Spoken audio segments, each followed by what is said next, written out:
नमस्कार, आप देख रहे हैं 4 PM और मैं हूं अभिषेक मिश्रा।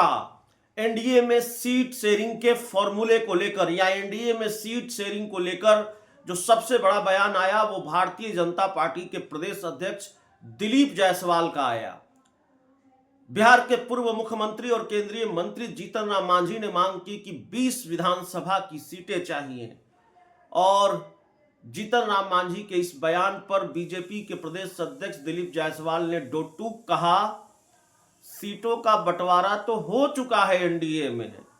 हालांकि सीटों का बंटवारा इतने महीने पहले नहीं होता चुनाव के, लेकिन हो सकता है सारी चीजें फिक्स हो और सीटों का बंटवारा तो जेडीयू और बीजेपी के बीच ही होना है। ठीक ही कहा दिलीप जायसवाल ने।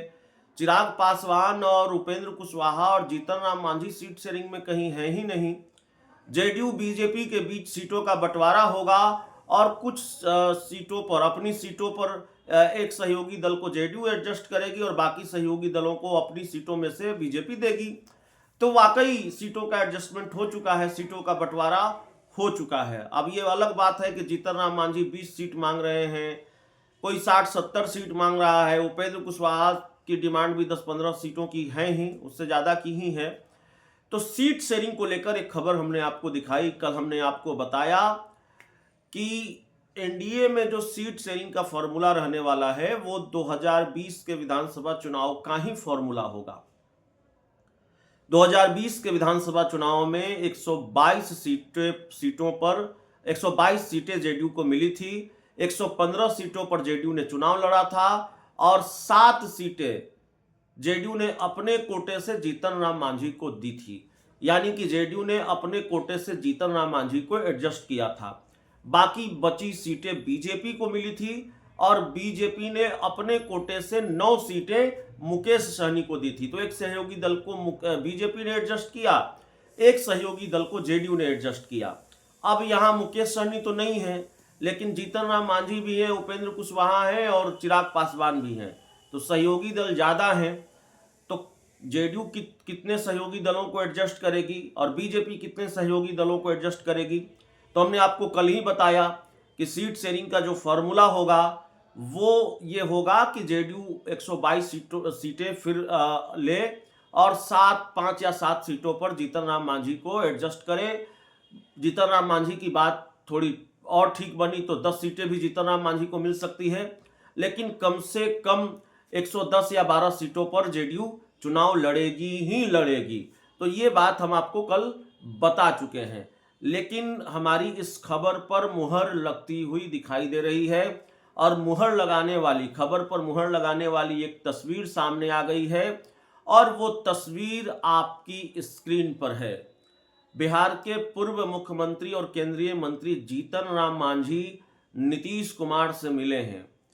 तस्वीर ये बयां करती है कि जेडीयू नीतीश कुमार के बेहद करीबी लोग वहां बैठे हुए हैं। नीतीश कुमार खुद बैठे हुए हैं और जीतन राम मांझी उनसे मिलने पहुंचे हैं।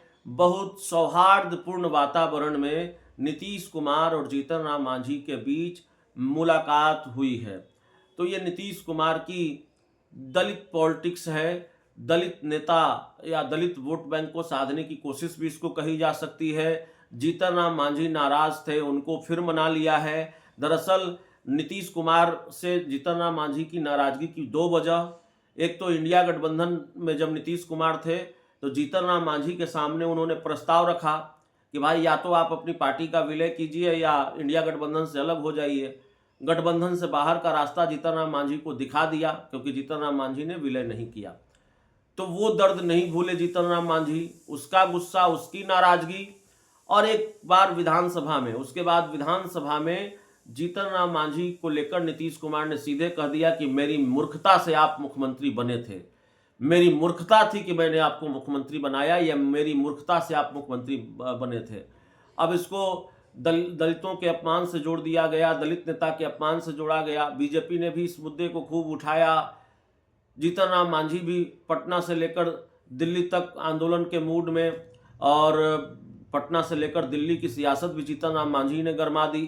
प्रधानमंत्री नरेंद्र मोदी की टिप्पणी भी इस पर आई, नीतीश कुमार निशाने पर रहे, लेकिन आज जीतन राम मांझी फिर उसी चौखट पर हाजिरी लगाने पहुंचे हैं। नीतीश कुमार के दरवाजे पर पहुंचे हैं, नीतीश कुमार से उनकी मुलाकात हुई है और अपने आप में ये मुलाकात ये बताती है कि जीतन राम मांझी तो ठीक है नीतीश कुमार से मिलने पहुंचे हैं, लेकिन नीतीश कुमार की क्या तैयारी भारतीय जनता पार्टी को लेकर है। भारतीय जनता पार्टी के बड़े नेताओं के दरवाजे पर, उनकी चौखट तक अब ज़्यादा न तो चिराग पासवान पहुंच रहे हैं, न जीतन राम मांझी पहुंच रहे हैं। हाजिरी लग रही है तो नीतीश कुमार के दरबार में लग रही है, चाहे वो जीतन राम मांझी की हाजिरी हो, चाहे वो चिराग पासवान की हाजिरी हो, चाहे वो उपेंद्र कुशवाहा की हाजिरी हो। सबकी हाजिरी नीतीश कुमार के दरवाजे पर ही लग रही है। नीतीश कुमार जाहिर है ये बताना जरूर चाहेंगे, जेडीयू ये बताना जरूर चाहेगी, जिस तरह से अमित शाह ने एक खेल का अंदेशा दिया है, एक खेल के संकेत दिए हैं। 2025 के विधानसभा चुनाव के नतीजों के बाद अगर एनडीए सरकार बनाने की स्थिति में आती है तो क्या सीएम कोई दूसरा होगा, नीतीश कुमार नहीं होंगे। और अगर नीतीश कुमार ही होंगे तो बहुत खुलकर अमित शाह ने ये क्यों नहीं कहा, और अगर नहीं कहा तो अब तक फिर अमित शाह ने चुप्पी क्यों नहीं तोड़ी है। अमित शाह को अब तक चुप्पी तोड़ देनी चाहिए थी, सामने आकर ये कहना चाहिए था कि नहीं, नीतीश कुमार ही 2025 के चुनाव नतीजों के बाद 2025 के सीएम नीतीश कुमार ही होंगे। तो जाहिर है भारतीय जनता पार्टी के मन में और खासकर बीजेपी के शीर्ष नेताओं के मन में, अमित शाह के मन में कुछ और चल रहा है। और जितने बड़े खेल की उम्मीद हम जता रहे हैं, शायद उससे कहीं ज़्यादा बड़ा खेल 2025 के चुनाव नतीजों के बाद हो, क्योंकि ये नीतीश कुमार हैं। नीतीश कुमार को अगर आप झटका देने की कोशिश करेंगे, गच्चा देने की कोशिश करेंगे, तो नीतीश कुमार का प्लान भी हमेशा तैयार होता है। लालू यादव कभी नीतीश कुमार के दुश्मन नहीं हो सकते और नीतीश कुमार कभी लालू यादव के दुश्मन नहीं हो सकते। तो एक तो वो रास्ता भी खुला हुआ होता है। लालू यादव ने अभी हाल ही में कहा कि भाई रास्ते खुले हैं नीतीश कुमार के लिए, दरवाजे खुले हैं, उनको भी अपना दरवाज़ा खोलकर रखना चाहिए। तो एक तो मामला ये है। और नीतीश कुमार की बीजेपी को लेकर और क्या तैयारी है। अभी मणिपुर में आपने देखा सरकार से समर्थन वापसी, बाद में भले ही डैमेज कंट्रोल किया गया और कहा गया कि नहीं प्रदेश अध्यक्ष का फैसला था। बात गले से फिर भी उतरती नहीं है कि प्रदेश अध्यक्ष का ही फैसला रहा होगा। कल हमने एक वीडियो का जिक्र किया, जेडीयू की तरफ से एक वीडियो पोस्ट किया गया, उसमें इस्तीफे का जिक्र, राजनीति छोड़ने का जिक्र, बहुत सारी चीज़ें उस वीडियो में। तो मैसेज दिए जा रहे हैं भारतीय जनता पार्टी को। जीतन राम मांझी और नीतीश कुमार के बीच की मुलाकात में भी एक मैसेज है। और दूसरा, ये मुलाकात इस बात को पुख्ता करती है कि जीतन राम मांझी का बेड़ा नीतीश ही पार लगाएंगे, नीतीश कुमार ही अपनी सीटों में से जीतन राम मांझी को सीटें देंगे। और जीतन राम मांझी भी ये समझ चुके हैं कि नैया नीतीश कुमार ही पार लगाएंगे, भाजपा के भरोसे रहने से काम चलेगा नहीं। तो इसलिए अब नीतीश और जीतन राम मांझी फिर साथ साथ करीब करीब आते हुए दिख रहे हैं। बहुत बहुत धन्यवाद।